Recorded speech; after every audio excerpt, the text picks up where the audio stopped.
ওই নামাজির জন্য যাদের নামাজটা মানুষের সন্তুষ্টির জন্য করে, আল্লাহর জন্য নামাজ না।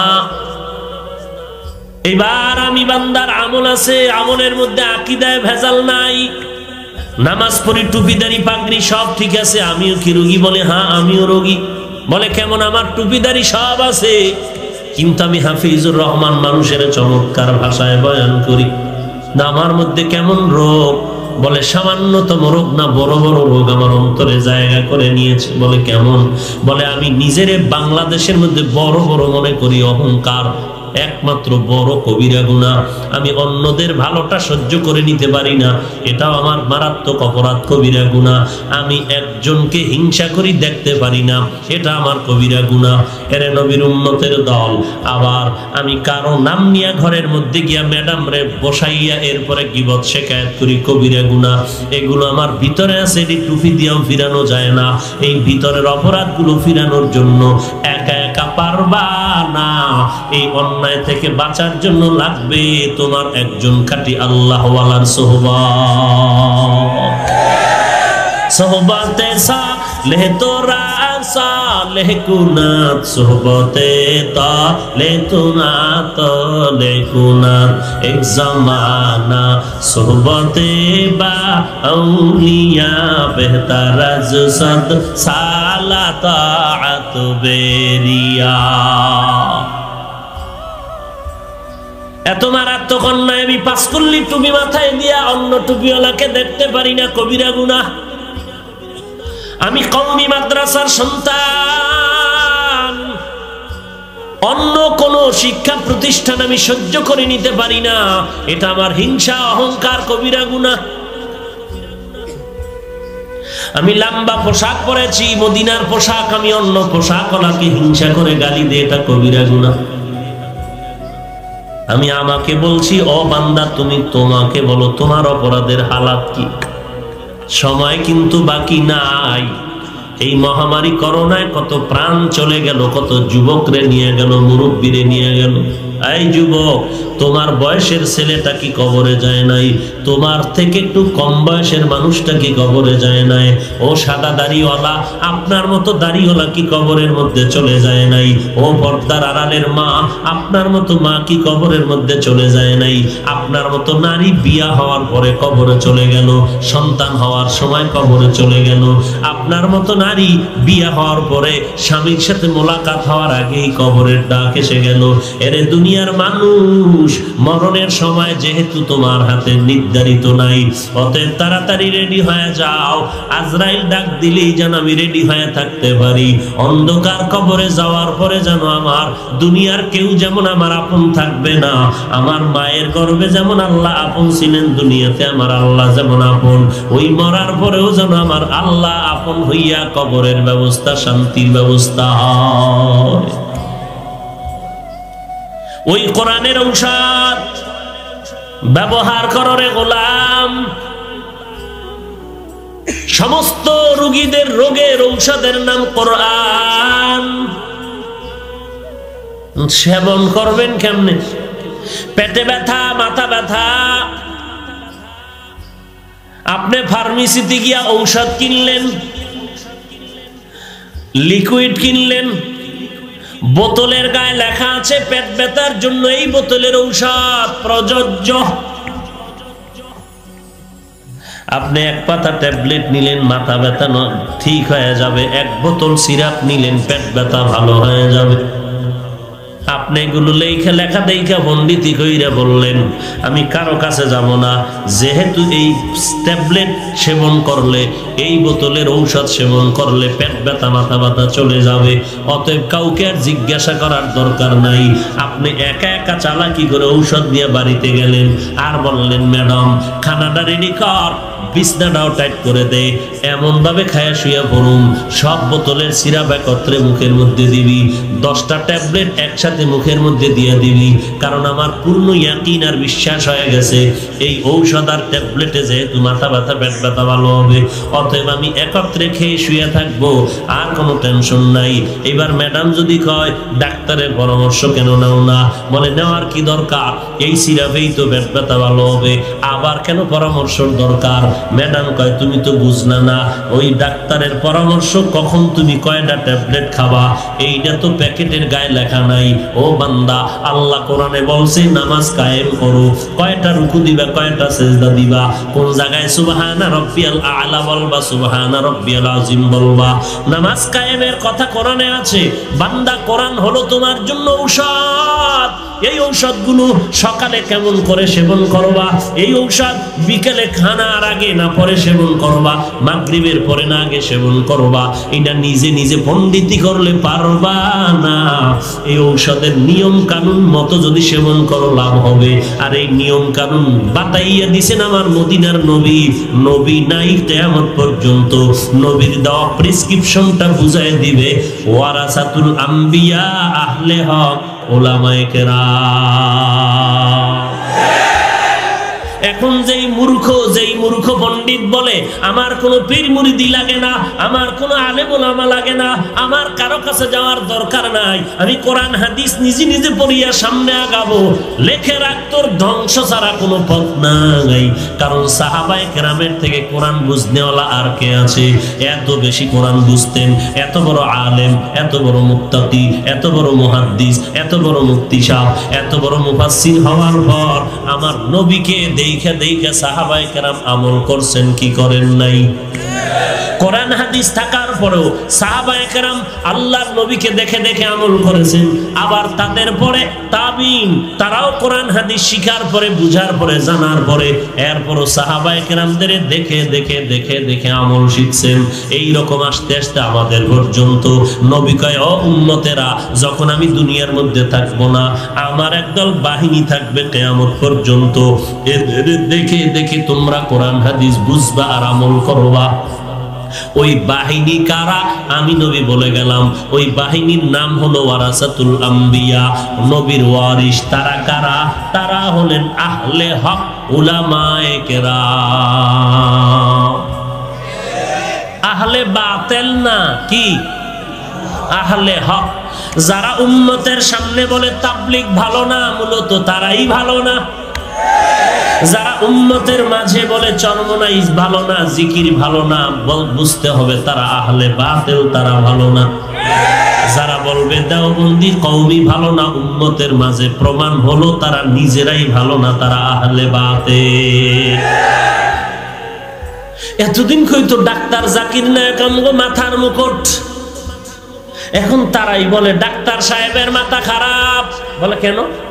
কয়েকদিন আগে, এত বছর বলছে মাযহাব লাগবে না, কয়েক মাস আগে তিনি 40 মিনিটের একটা ইংলিশে লেকচার দিয়েছেন আর বলেছেন মাযহাব বড় দামি একটা সম্পদ, এই মাযহাব মানার দ্বারা উম্মত সহসায় আমলের রাস্তায় আগায় যাবে, মাযহাবের মাধ্যমে উম্মতের কল্যাণ, মাযহাবের দ্বারা মানুষের আমল করা সহজ, মাযহাব মানার দ্বারা উম্মতের অনেক ফায়দা। এখন আবার তাদের মুখে শোনা যায় বলে ডাক্তার সাহেবের মাথা খারাপ। আমরা আগেও যেমন ছিলাম এখনো তেমন আছি, আগেও গালি দেই নাই, এখনো কাউকে গালি দেই না। কেন? আমরা বেয়াদব না, কারণ আমরা কোরআনে পড়ে দেখছি গালি দেওয়া হারাম, হাদিসে পেয়েছি গালি দেওয়া হারাম। এরপরও দুই একটা কথা যদি কথার ফাঁকে দিয়ে অনিচ্ছা সত্ত্বেও বের হয়ে যেতে পারে, কারণ 2 ঘন্টা বয়ান করি, 1 ঘন্টা 1.5 ঘন্টা বয়ান করি, একটার পরে একটা, একটার পরে একটা, একটার পরে একটা। এমপি সাহেব বক্তব্য দিতে যায়, প্রধানমন্ত্রী মহোদয় বিশাল এক সেমিনারে বক্তব্য দেয়, দলের নেতা আমির, দলের সভাপতি যখন বক্তব্য দেয় রাজনৈতিকভাবে, তার উপদেষ্টা যারা, তারা বক্তব্য সুন্দর করে লিখে দেয়। একটা কথা যদি আউলা জাউলা হয়, মন্ত্রিত্বের ইমেজের উপরে, ইজ্জতের উপরে আঘাত আসবে। অথচ আমরা যখন কোরআন হাদিস নিয়ে বয়ানে বসি, হাজারো লোক মানুষের মধ্যে থাকে, কত কোয়ালিটির মানুষ, আওয়ামী লীগ নাই, বিএনপি নাই, দলাদল নাই, সব দলমত নির্বিশেষে বসা থাকে, একটার পরে একটা কথা সাজাইয়া সাজাইয়া লেখিয়াও তো লই নাই, এই কথাগুলো ব্রেনের মধ্যে একের পর এক সাজানো নাই। আমার মাওলার রহমত ছাড়া তো এগুলো সম্ভব না। এরপরও দুই একটা কথা যদি উল্টা হয়ে যায়, অনর্থক যদি একটা কথা অনিচ্ছায় বের হয়ে যায়, উম্মতেরও ক্ষমার দৃষ্টিতে দেখা দরকার। আর আমরা তো এমনিতেই বারবার বলি, মনে কষ্ট নিবেন না, আল্লাহর ওয়াস্তে ক্ষমা করে দিবেন। এরপরও যারা এই তিলের কথাটারে তাল বানাইয়া রাস্তায় দৌড়ায়, এদের মতো জবরদস্ত নিকৃষ্ট মুনাফিক এই জমিনে কেউ হতে পারে না। আল্লাহ আমাদেরকে হেদায়েত দান করুন। ভাইরা আমার, আগে দেখতে হবে মানুষটার চরিত্রটা কেমন। এই লোকটা কি আসলে গালি দেওয়ার মানুষ নি? যদি দেখা যায় না লোকটা পাগড়িওয়ালা নামাজ পড়ে, তখন যদি অনাকাঙ্ক্ষিত কিছু বের হয়ে যায়, মার্জিত নজরে দেখো। কে বুঝাবে কাকে? গজবের ফেসবুক তো তোমার হাতের মুঠোর মধ্যে ঢুকানো আছে। বেঈমানের গোষ্ঠী তোমাকে এমন একটা অস্ত্র তোমার হাতে দিয়ে দিল, এই অস্ত্র থেকে বাঁচার উপায় নাই। তোমার জীবন শেষ, যৌবন শেষ, লেখাপড়া শেষ, ইজ্জত শেষ, আল্লাহর দেওয়া গুণ শেষ। মাথা এখন ব্যথা বাড়তেছে, চোখ ব্যথা বাড়তেছে, গাল ব্যথা বাড়তেছে, হাত দুর্বল হয়ে যাইতেছে, আরামের গুণ নাই। তুই 13 কেজি যদি আপেল খাও আর ড্রাগন খাও আর আঙ্গুর খাও, আল্লাহর কসম, আল্লাহর দেওয়া আরামের গুণ যদি তুই না ঘুমাও, দুনিয়ার কোনো ফলে তোর ভিটামিনকে পূরণ করে দিবে না। আর এই সব গজবের মূল হলো এই মোবাইল। হাত নষ্ট হয়ে গেছে, শক্তি দুর্বল, হাঁটতে পারে না, চেহারা নষ্ট হয়ে গেছে। 40 বছর আগে, 40-এর আগে চেহারার লাবণ্যতা আল্লাহ নষ্ট করবেন না, কিন্তু তোমার 30 বছরের মধ্যে চেহারা কেন ফ্যাকাশে হয়ে গেল? তোমার গলার আওয়াজ কেন দুর্বল? মায়ের সাথে কত বেয়াদবি করছো এই মোবাইলের কারণে। মা কইছে ঘুমা, তুমি মায়ের ঝগড়া করে ধমক দিয়েছো, তুমি ঘুমাও, আমাকে বলবা না কিছু। মোবাইলের আপন বানাইয়া বাবার পকেটের টাকা চুরি করেছো, মায়ের পকেটের টাকা চুরি করিয়া মোবাইলে টাকা ঢুকাইছো। ওরে আল্লাহর বান্দা, এদিকে নামাজ পড়ো নাই, ওদিকে ঠিক মতো খানাটাও খাও নাই, টাইম মতো ঘুমাইতে পারো নাই, লেখাপড়ার ঘরে আগুন লাগাই দিছো, নকল ছাড়া পাস করতে পারো না। এরপরে কত বড় বড় আল্লাহওয়ালারে গালি দিয়া নিজে খামোখা কবিরা গুনাহগুলো আমলনামায় জমা করতেছো। অথচ যদি একদিন তোর মায়ের কইতি, মা আমি চরমনাইরে গালি দিছি, বলো তো কেমন লাগছে? যতই খারাপ হও না কেন, আমার ঘরের এমন কোন আম্মা জান নাই তোরে বলবে যে তুই কোন হুজুরের গালাগালি কর, তোরে বলবে তোর পায়ে ধরেছি, পারলে ভালো হইয়া চল, তবে কোন আল্লাহওয়ালা আলেম ওলামার বিরোধিতা করিয়া কপালটারে পুরিস না। লজ্জা না থাকলে ওই নির্লজ্জকে বুঝাবে কে? এজন্য ১৫০০ বছর আগে রাহমাতুল্লিল আলামিন বলেছেন, লা ঈমানা লিমান লা হায়া আলা, যার লজ্জা নাই তার ঈমান নাই। অযুবক আল্লাহর গোলাম, সব সারক, কি এর শরম নাই, তাবলীগ কওমি সব বাদ, আসছি কিন্তু সবাই এক। শুধু আপনাদের এই এলাকার মানুষ আসছিল দুনিয়াতে লুঙ্গি পরে, হ্যাঁ? তাহলে তোমার আমার আশাটাও এক, তোমার আমার বিদায়টাও হবে একই কোয়ালিটিতে। জানাজার সিস্টেমও এক, কাফনও এক, কালারও এক, কবরের সাইজও এক, কবরের ভেতরের 3টা প্রশ্ন এক। তোমার আমার আল্লাহ এক, তোমার আমার নবী এক, তোমার আমার কোরআন এক, তোমার আমার হাদিস এক, তোমার আমার কাবা এক। বলো তুমি আমি এই মাঝখানে বসে এত চালাকি কেন করতেছি? ওই কবরে যাওয়ার পর সাদা কাফনের মধ্যে যখন তোমারে ঢুকাইয়া দিবে, তখন কিন্তু ভেদাভেদ থাকবে না, কে বক্তা কে শ্রোতা, কে শিক্ষক কে ছাত্র, কে ইমাম কে মুক্তাদি, কে পীর কে মুরিদ, কে ধনী কে গরিব, কোনো ভেদাভেদ নাই। ওই কবরে যাওয়ার পর তুমি পীর না মুরিদ কোনো দরকার নাই, প্রশ্ন করা হবে না। আপনাকেও যেই 3টা প্রশ্ন করা হবে, আমাকেও সে একই 3টা প্রশ্ন করা হবে। রবের পরিচয় দাও, ধর্মের পরিচয় দাও, রাহমাতুল লিল আলামিনের পরিচয় দাও। তখন জিগাইবনি কোন দলের মাস্তান আছি, জিগাইব কোন পীরের মুরিদ। 3 প্রশ্নের জবাব ঠিক কইরা কবরে যাও। কোন দলে তোমার যাওয়ার দরকার নাই। তোমার দলপতির কি উপায় হবে এই চিন্তা করো, তোমার পীরের কি হালাত সেই চিন্তা করো। আহা ও যুবক ভাই, আমিও তো তোমার মতো যুবক। বাদ দাও আমারে, তুমি যেই লাইনে আছো তোমার লাইনের যুবক ডানে বামে তাকায়া দেখো। স্কুল কলেজে পড়ে তোমার মতো যুবকটা নামাজ ছাড়ে না। তুমি তোমার বিবেকরে জিজ্ঞাসা করো তুমি কেন পারো না? বালিশে মাথা লাগাইয়া যখন ঘুমাও বাতিটা নিভায়া দাও। 1 মিনিট চিন্তা করবি ঘুমের মধ্যেও তো কত মানুষ মরে যায়, আমি যদি মরি কি উপায় হবে? এই চিন্তা যদি যুবক ঘুমের বিছানায় বসে করতি তাহলে মোবাইলের তার লাগাইয়া কানে গানের আওয়াজ শুনতি না। রাত্র পার করে দিছে, কখন 3টা বাজে খবর নাই। Mobile mobile mobile. নিরিবিল একটা সময়, তাহাজ্জুদের সময়, এই সময় মোবাইল চালাইতে যে কি মজা, এই সময় মহাব্বতের আলাপ আলোচনায় কি মজা, নিবিড়। আরো শীতের দিন আরো কত মজা আসতেছে। ল্যাপ কম্বল গায়ের উপরে ফালাইয়া মোবাইলে কত আলাপ। এর যুবক, নোয়াখালীর আম্মা জানের ধর্ষকের বিরোধী যারা ধর্ষকের বিচার চাও, আমি বলবো কালামপুরের মুসলমান, ও ধামরাইয়ের মুসলমান, ও যুবক পায়ে হাত রেখে বলি রাগ করবা না। কোন দলাদলি বুঝি না রে বাবা, জাহান্নাম থেকে বাঁচানোর জন্য বলি 3টা প্রশ্ন কবরে গিয়া জবাব দিতে হবে, না হয় কোনো উপায় থাকবে না। ওরে নোয়াখালীর আম্মা জানের ইজ্জত রক্ষায় তুমি স্লোগান দিয়েছো, বলো তোমার এই বয়সে মোবাইলের দ্বারা কতজন কলিজার মেয়েটার জীবন নষ্ট করেছো, কতটা পবিত্র মেয়ের জীবনটারে অপবিত্র বানাইছো। ওই ধর্ষকের বিচার চাইলি বল, তুই যে মানুষের ঈমান নষ্ট করলি, মহিলাদের ইজ্জতের উপর আঘাত করলি, তোমার মতো ধর্ষকের বিচারের দাবি নিয়ে আন্দোলন কে করবে? তোমার চরিত্রের কি হালাত? বিচার হবে, মরার আগেই হবে, নো টেনশন, মরার আগেই হবে। বলে কেমন?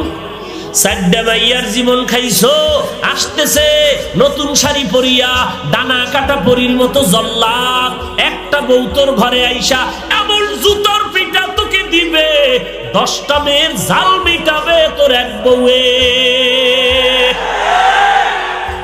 হাসো, লজ্জা থাকলে কান্তি, হাসতি না দাঁত ভেটকাইয়া।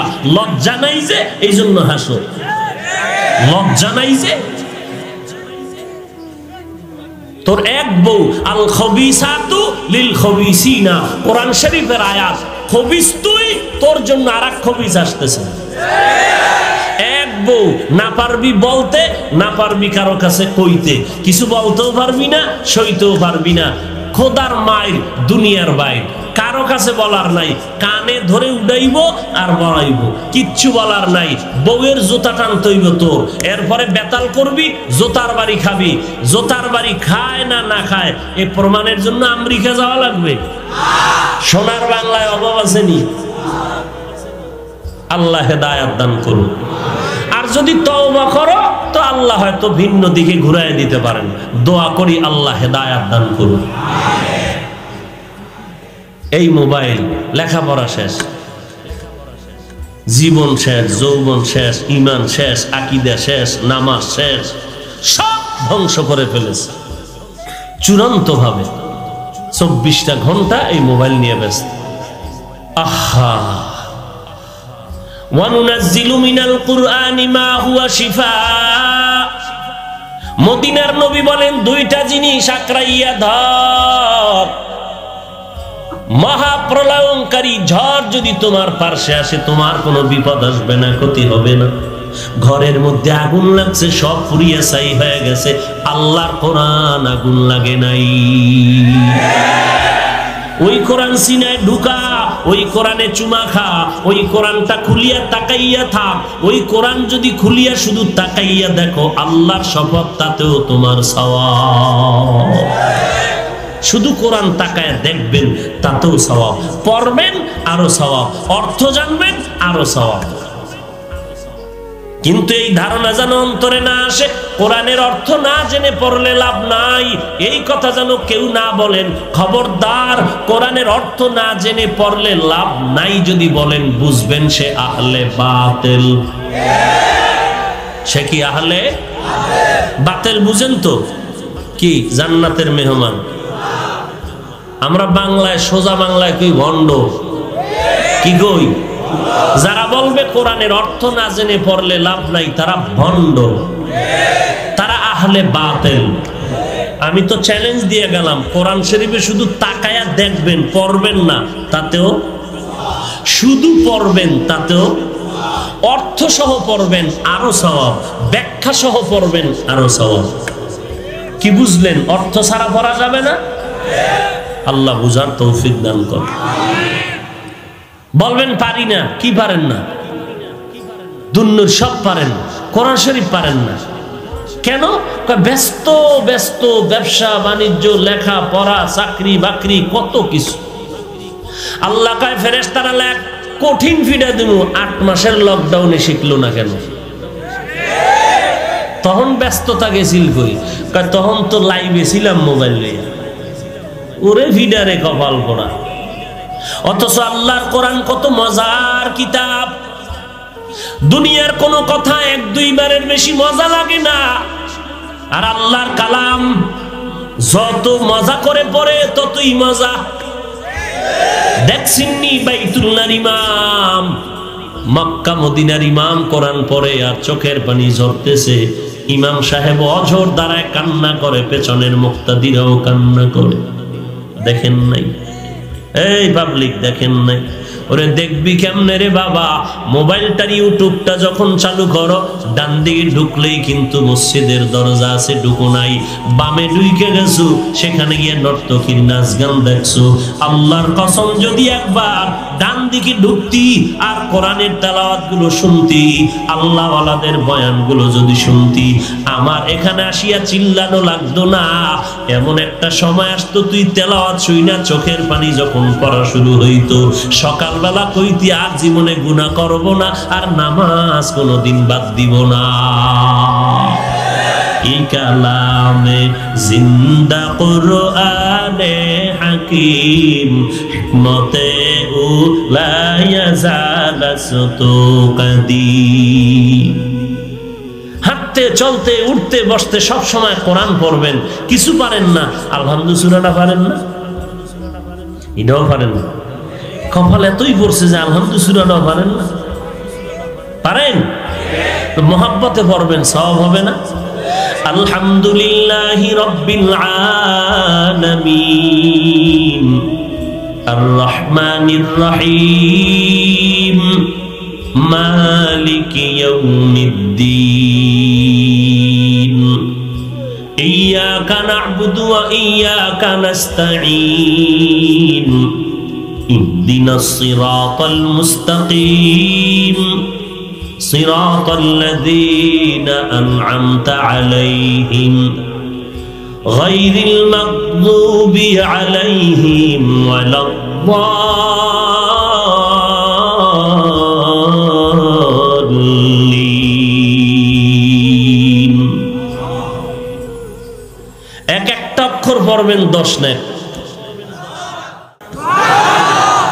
এরপরে যদি কেন এত লম্বা সূরা পারি না, তাহলে কুল হুয়াল্লাহ সূরাটা পড়েন।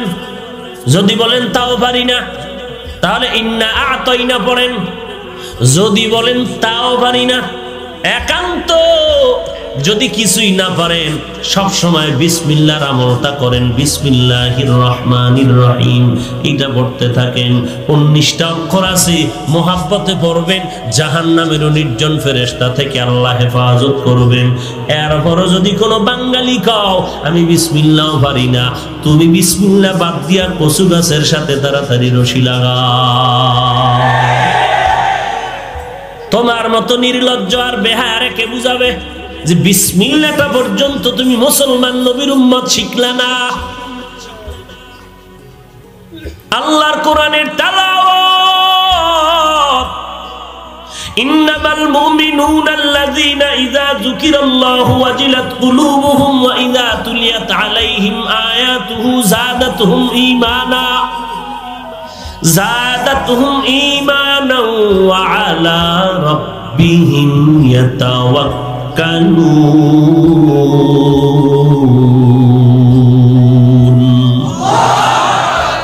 ও যুবকেরা, ঘুম আসতেছে না? এক চান্দু তো ফজরের আগে ঘুমাবি না। বাসায় গিয়া তো বিছানায় বইসা বইসা শুয়া শুয়া মোবাইল চালাবি। কি মোবাইল চালাইয়া ফজরের আজানের আধা ঘন্টা আগে রেস্টে যাবি। মা কইবে ও, আর একজনে কইবে রেস্টে গেছে, এখন ডিস্টার্ব করবা না, সবে মাত্র কাঁচাবো। ফজরদারে শেষ করলি রে বাবা, আরামের ঘুমটা তোর মোবাইল কেড়ে নিল। এই ঘুম নাই, তোর মাথা ব্যথা, তোর শরীর ব্যথা, তোর হাত দুর্বল হয়ে যাচ্ছে। লেখাপড়ায় তোর মনটা বসে না, শুধু মোবাইলের গজব তোরে গ্রাস করে নিয়েছে। আজকে হয়তো তুই মনে মনে আমারে গালি দিবি, কিন্তু এক সময় বুঝে আসবে, আফসোস করিয়াও সেদিন আর তালাশ করে পাবি না। এক সময় কাঁদবি, বস কঠিন কান্না কাঁদবি, যা কপালটা নিজে নিজে বুইরা ফেলাইছে, ইচ্ছা কইরা পড়ছে। আম্মায় ডাকছিল, কত হুজুরেরা বলছিল, তখন বকা দিয়েছি। হুজুরেরা বোঝে কোন কসু, হুজুরদের কথা শুনে লাভ আছে? এরা দুনিয়ার খবর টবর জানে। আমরা মোবাইলটা দিয়া পৃথিবীটাকে নিয়ে গবেষণা করতেছি। হুজুর গো চিন্তা আছে, ওই কতক্ষণ কবরের আওয়াজ দিয়ে কইলো বাবা কান্না করো কান্না করো। এত কান্নাকাটি করে লাভ কি? ওই ওয়াজে বইলে খালি কান্না করলে কি হবে? আসেনি এরকম বেয়াদব, ওয়াজে বইলে কাঁদে কেন? তো গানে বইয়া কাঁদবো। ওয়াজের প্যান্ডেলে মানুষ কান্না করে কেন? তা আমি প্রশ্ন করি, ও কপাল পোড়া, ও বেয়াকুফ, ও নির্বোধ, ও আহমক, তুই মুসলমান, আল্লাহর কোরআনের প্যান্ডেলে বসে তুই কাঁদো না কেন? ও কপাল পোড়া, তুই কাঁদো না কেন? তোর কপাল এত পুরলো কেন? তুই কান্না করো না কেন? আল্লাহ কোরআনে কয় কাঁদো, রসুল বলেন কান্না করো। সমস্ত নবীরা কেঁদেছেন। সাহাবায়ে কেরাম 10 জন সাহাবা জান্নাতের গ্যারান্টি কার্ড পাইয়া মৃত্যু পর্যন্ত কেঁদেছেন। সমস্ত আল্লাহওয়ালারা কান্না করেছেন। তুমি মোহাব্বতের রসুলের উম্মত হয়ে কাঁদো না কেন? মোনাজাতে ডানে বামে কাঁদতেছে, তোমার চোখে কেন পানি নাই? নিশ্চিত তুমি কপাল পোড়া। তুমি প্রশ্ন করো, ওয়াজে কাঁদে কেন না? ওই মক্কা মদিনার ইমামের কোরআন তেলাওয়াতে পিসের মুক্তাদিরা শুধু তেলাওয়াতে যদি কাঁদে, এবার বুঝ কোরআনের অর্থর দিকে খেয়াল করে যদি কেউ জাহান্নামের আযাবের ভয়ে ধ্যান করে, ওই লোক তো বুক ফেটে চিল্লাইয়া মরে যাওয়ার কথা। লোকটা কাঁদতেছে ওয়াজের প্যান্ডেলে, কেন? টাকা হারাইছে।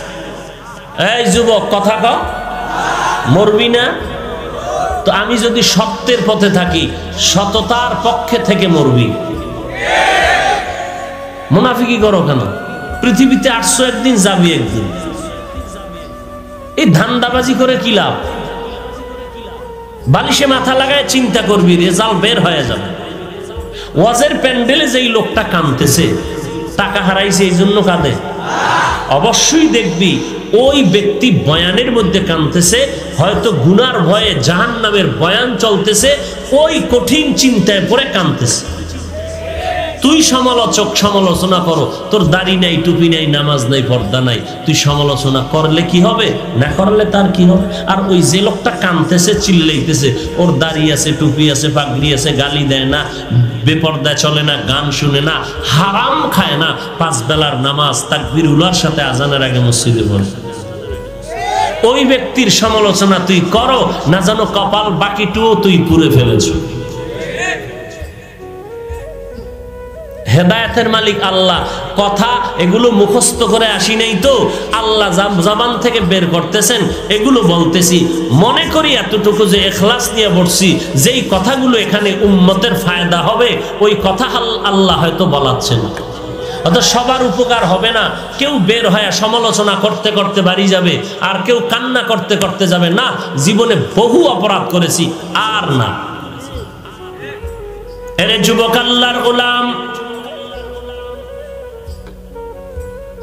আকাশচুম্বী আলোচনার কোন সীমানা নাই। বয়ান করি আর বয়ান শুনি, সব কিছুর মাকসাদ, তাবলীগ বলো পীর মুরিদি বলো, সব কিছুর মাকসাদ একটাই, আল্লাহর বান্দাগুলো যেন জাহান্নাম থেকে বেঁচে জান্নাতের রাস্তায় উঠে যায়। টুপি নাই টুপিওয়ালা হবে, দাড়ি নাই দাড়িওয়ালা হবে, পর্দা নাই পর্দাওয়ালা হবে, নামাজ নাই নামাজওয়ালা হবে। এটাই আমাদের বক্তাদের বয়ানের মূল টার্গেট। আল্লাহর কাছে আমার জবানের হিসাব দেওয়া লাগবে, কণ্ঠের হিসাব দেওয়া লাগবে। ও যুবক, তোমার বিবেক নামের আদালতে একটু প্রশ্ন করে যাই, এই জমিনে তুমি কিসের বাহাদুরি দেখাও? কিসের দলের বাহাদুরি, ক্ষমতার বাহাদুরি, রক্তের গরম? তোমার আমার থেকে পৃথিবীর শ্রেষ্ঠ বড় বাহাদুর নমরুদ, ফেরাউন, সাদ্দাত, কারুন, হামান, এত বড় বাহাদুর ছিল। 40 বছরে ফেরাউনের কোনোদিন অসুস্থতা আসে নাই। এত বড় বাহাদুর সেই ফেরাউন, বলো সেই ফেরাউন আল্লাহর কাছে দামি? ওই ফেরাউন দুনিয়ার মানুষের কাছে দামি? বলো সেই ফেরাউন কোথায়? মাটির নিচে। কোথায়? কোটি টাকার মালিক দেখো অভাব হয় না দূর, গরিব ঘুমায় আরাম করে মনটা বাহাদুর। ফেরাউনের লাশটা দেখো মিশর জাদু ঘরে, খায় না মাটি পোকা মাছি সবাই ঘৃণা করে। হৃদয়ে থাকিবে যার নম্রতা সাদা, রহমত আসিবে সেথা প্রভুর ওয়াদা। বড়র বড়াই থাকলে দিলে রহমত আসবে না, নিজেকে নিজে ছোট মনে করিও সদা। উঁচু জমিন থেকে পানি নিচু জমিনে যায়, তেমনি খোদার রহমত আসে নম্রতা হৃদয়। ভোগ বিনাশের বাড়ি গাড়ি পরে রবে সব, থাকতে সময় স্মরণ করো আল্লাহ আমার রব। এরে যুবক আল্লাহর গোলাম, ওই ফেরাউনের এত সম্পদ, এত ক্ষমতার বাহাদুরি, একটু গভীর ভাবে খেয়াল করে দেখো। ওই ফেরাউনের নাম দেখো, সারা দুনিয়ার মুমিন দূরের কথা, কোন বেঈমানের মধ্যে সারা জগৎ খুঁজে দেখো, ফেরাউন নামের একজন বেঈমান পাওয়া যাবে না? যাবে? যদি কাউকে বলা হয় মাসে 1 লাখ টাকা দিব, তোমার নামটা মিস্টার ফেরাউন রাখো, রাজি হবেননি? হবে কোনো বেঈমান? বাঙালি হইতেও পারে, কারণ 1 লাখ টাকা তো কম না। এরে আল্লাহর বান্দা, এবার চিন্তা করো, ফেরাউনের এত টাকা ক্ষমতা, কিন্তু আজকে তার নাম কেউ নিতে চায় না, কোন বেঈমানেও তার নাম পছন্দ করে না। অথচ বিপরীতে আউলিয়ায়ে কেরাম, সাহাবায়ে কেরাম, আম্বিয়া কেরামের নাম কেউ নেয়নি। মাদ্রাসা তাদের নামে, সন্তানের নাম তাদের নাম। ভারতের হিন্দুদের দিলের মধ্যে প্রত্যেকের দিলে খাজা মঈনুদ্দিনের নামের মহব্বত। এটা টাকার দ্বারা হয় না, ক্ষমতার দ্বারা হয় নাই। এগুলো হওয়ার পিছনে কারণ আল্লাহর গোলামি, নবীর আদর্শ। এরে আমার কলিজার টুকরা যুবক, তোমার আমার মতো যুবক, আজকে দেখো র্যাব, আর্মি, পুলিশ, বিডিআরের চাকরি করে, নামাজ ছাড়ে না। তোমার বিবেকরে জিজ্ঞেস করো, তুমি কেন পারবা না? তোমার আমার মতো যুবক ড্রাইভারি করে, কৃষি কাজ করে, শ্রমিকের কাজ করে, নামাজ ছাড়ে না, তুমি কেন পারবা না? এরে আল্লাহর বান্দা, তওবা করে নাও। আজকে তুমি নামাজ ছাড়িয়া কোথায় যাইবা? ও যুবক, কয়দিন আর বেঁচে থাকবা? কোন দিন যেন মরণের খাটিয়া তোমার ঘরের সামনে আসে, কোন দিন যেন মসজিদের মিনার আর মাইকে আওয়াজ হয়, আমার সন্তান দুনিয়াতে নাই। ওরে আল্লাহর বান্দা, ও পর্দার আড়ালের মা, আপনাদের কপাল কত ধন্য, আপনারা কত জান্নাতি মা। সাহাবায়ে কেরামের মায়ের মতো মা, খাদিজাতুল কুবরা রাদিয়াল্লাহু আনহার মতো নারী। ও মা, আপনারা হাফেজে কোরআনের মা, আলেমের মা, যেই ফেরাউনের এত বদনাম দুনিয়ার কোনো বেঈমানও যে ফেরাউনের নাম শুনতে পারে না। ও এলাকার মা বোনেরা একটু খেয়াল করে, ওই ফেরাউনের ঘরে বসবাস করনেওয়ালা তার আপন একজন স্ত্রী, কি নাম জানেননি? আসিয়া। ওই আসিয়া কেমন আল্লাহর বান্দি, এত বড় বেঈমানের ঘরে থাইকা ফেরাউনের স্ত্রী আসিয়া কত বড় আল্লাহর বান্দি হয়ে গেল। আমার মায়ার নবী যখন মেরাজে যায়, ওই কবর থেকে আল্লাহর নবী হঠাৎ জান্নাতের ঘেরান নাকে পাইলেন। জিবরাইল আমিন বলো, কোথা থেকে বেহেশতের ঘেরান পাওয়া গেল? জিবরাইল আমিন বলেন, পয়গম্বর, আসিয়া ফেরাউনের স্ত্রীর কবর থেকে জান্নাতের ঘেরান পাওয়া যায়। কিয়ামতের ময়দানে ওই ফেরাউনের স্ত্রী আসিয়া আপনার হবে কিয়ামতের ময়দানে জান্নাতের মধ্যে বিবি। আপনার স্ত্রী রূপে আল্লাহ আসিয়াকে বিবাহের ব্যবস্থা করে দিবেন।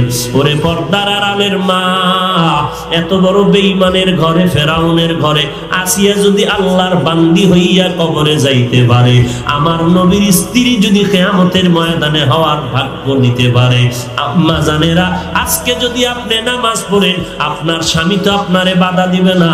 আপনি কোরআন শিখলে আপনার স্বামী বাধা দিবে না। আপনার স্বামী যতই খারাপ হোক না কেন, ঘরের স্ত্রী নামাজ পড়লে একটা মৎখর স্বামীও বড় খুশি থাকে। ওরে পর্দার আড়ালের মা, মনটা কি চায় না একজন হাফেজে কোরআনের মা হইয়া কবরে যাবেন? অবৃদ্ধ বাবা জীবনে কি চায় না একজন আলেমের মা বাবা হয়ে কবরে যাবেন? মরণের পরে সন্তান আপনার জানাজার ইমাম হয়ে জানাজা পড়ায় দিবে। ও এলাকার যুবক, আজকে তোমার মতো যুবক ঢাকা বিশ্ববিদ্যালয়ে লেখাপড়া করে, জাহাঙ্গীরনগর বিশ্ববিদ্যালয়ে লেখাপড়া করে, মাথায় পাগড়ি, লম্বা দাড়ি, মনে হয় যেন কোনো একটা মাদ্রাসার বড় মুহাদ্দিস সাহেব। অথচ স্কুল কলেজ বিশ্ববিদ্যালয়ে পড়িয়াও যদি নামাজ পড়ে পাগড়ি পড়তে পারে, তুমি কেন পারবা না রে বাবা? পায়ে হাত রেখে বিনয়ের সাথে বলি, জীবনে যা করছো এখন তওবা করে নাও। চোখ বন্ধ করে চোখের পানি ছেড়ে কাঁদো। কালকে যদি তুমি ঘুমের ঘরে মারা যাও, সকালবেলা তোমার মা আয়েশা চিল্লায় বলবে, তোরা কোথায় আছো? তাড়াতাড়ি আয়, আমার কলিজার সন্তান আর বেঁচে নেই। আমার এখন কে আম্মু বলে ডাকবে? তোর বাবা কান্না করবে, কে আমাকে আব্বু বলে ডাক দিবে রে বাবা? কেউ যাবে কবর খনন করার জন্য, কেউ যাবে বাঁশ কাটার জন্য, কেউ গরম পানি করবে গোসলের জন্য। জানাজাটা পড়াইয়া যখন তোমারে সাদা কাপড়ের প্যাকেট বানায় কবরের দিকে নিবে, তোমার মা জানালা দিয়া চিল্লায় বলবে, শেষবারের মতো বাবা চেহারাটা দেখায় নাও। ওই কবরে নেওয়ার পর তিনটা প্রশ্ন তোমাকেও করবে, আমাকেও করবে। রবের পরিচয় দাও, ধর্মের পরিচয় দাও, রাহমাতুল লিল আলামিনের পরিচয় দাও। দুনিয়াতে যদি তুমি আল্লাহর গোলামি ইসলাম অনুযায়ী চলো, নবীর সুন্নাত মানো, তুমি ইনশাআল্লাহ কবরে গিয়া জবাব দিবা, জান্নাতের ব্যবস্থা হবে। আল্লাহ না করুন যদি গুনাহগার হয়ে কবরে যাও, আল্লাহ গোসা হয়ে বলবে, ফেরেশতা যখন বান্দা জবাব দিতে পারলো না, আমার দেওয়া পানি, আমার সূর্যের আলো, চাঁদের আলো, আমার দেয়া বাতাস, আমার দেয়া সব নেয়ামত খাইয়া এই বান্দা ইবাদত করে না, আলেমের বিরোধিতা করেছে, এখন আর সুযোগ নাই, কবরটা জাহান্নামের আগুন দিয়া ভরিয়া দাও। আল্লাহ বলবে, রে কবরের মাটি, এই নাফরমানকে দুই পার্শ্ব থেকে চাপ দাও। এমন জোরে চাপ দিবে, পাথরের হাড্ডি চুরমার হয়ে যাবে রে বাবা। আল্লাহর কোরআন নবীর কথা যদি বিশ্বাস করো, পায়ে হাত রেখে বলি তওবা কর।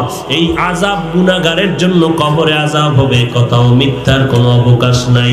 আল্লাহর কাছে চোখের পানি ছেড়ে কাঁদো আর তওবা করো, হে আল্লাহ, এই ময়দানে আমার মতো গুনাহগার কেউ নাই, আর নামাজ ছাড়বো না, আর কোনোদিন বেপরদায় চলবো না, আর কোনদিন আলেম ওলামার বিরোধিতা করব না, সহিভাবে কোরআন পড়ব, মা বাবার খেদমত করে 5 বেলার নামাজ পড়ব, দেশ ও জাতির বিরুদ্ধে কোনো ষড়যন্ত্র করব না। ও আল্লাহ, মেহেরবানি করে শয়তানের ধোঁকার থেকে হেফাজত করেন, তওবা করার তৌফিক দান করেন, তওবার উপরে মজবুত হইয়া চলার মতো তৌফিক আমাদের দান করেন, আমিন।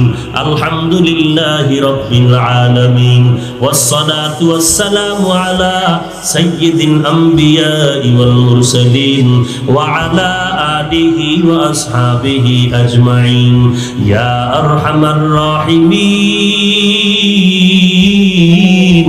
ইয়া আরহামার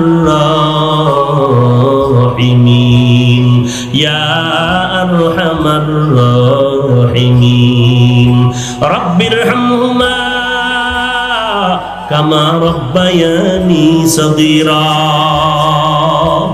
রব্বানা আতিনা ফিদ দুনিয়া হাসানাতাও ওয়া ফিল আখিরাতি হাসানাতাও ওয়া কিনা আযাবান নার আল্লাহুম্মা ইন্না নাউযু বিকা মিনাল বারাসি ওয়াল জুনুনি ওয়াল জুযামি ওয়া মিন সাইয়্যিল আসকাম ও দয়ার মালিক এই গভীর রাত ঠান্ডার ভেতরে একটু কুদরতের নজর দিয়ে দেখেন কত উলামায়ে কেরাম, কত সাদাদারিওয়ালা মুরব্বী, আয় আল্লাহ কত যুবক, কত ছাত্র ভাই, পর্দার আড়ালের মা বোনেরা হাত তুলেছে। আয় আল্লাহ আমরা শয়তানের ধোকায় পড়ে গুনাহ করে ফেলেছি, আজকে তওবার দরওয়াজায় আসছি, আর গুনাহ করব না। আয় আল্লাহ গুনাহ দিয়ে তাকাইয়া আমাদের উপরে রাগ করিয়া ফিরাইয়া দিয়েন না। আমরা তো আপনার আদরের নবীর উম্মত, গুনাহ নিয়ে কবরে যেতে চাই না, ওই কবরের মাটির চাপ সহ্য করতে পারবো না রে মালিক। আয় আল্লাহ মেহেরবানি করে সকলের জীবনের সমস্ত গুনাহগুলো মাফ করে দেন। উলামায়ে কেরাম মুরব্বিদের কবুল করে নেন, আমার কলিজার টুকরা যুবক ছাত্র ভাইদেরকে কবুল করে নেন, পর্দার আড়ালের মা বোনদের মাফ করে দেন, ঘরে ঘরে সুন্নতের বাতি জ্বালায় দেন। আয় আল্লাহ 5 ওয়াক্ত নামাজি বানায় দেন, সহিভাবে কোরআন শিখার তৌফিক দান করেন, সন্তানগুলো নেককার বানায় দেন। প্রত্যেক মা বাবাকে নেককার সন্তানের মা বাবা হওয়ার তৌফিক দান করেন। সারা দুনিয়ার মানুষকে মহামারীর থেকে চিরমুক্তির ব্যবস্থা করে দেন। বাংলাদেশ শান্তির দেশ বানায় দেন। ইসলামের জন্য, দেশের জন্য যারা জীবন দিল তাদের মাফ করে দেন।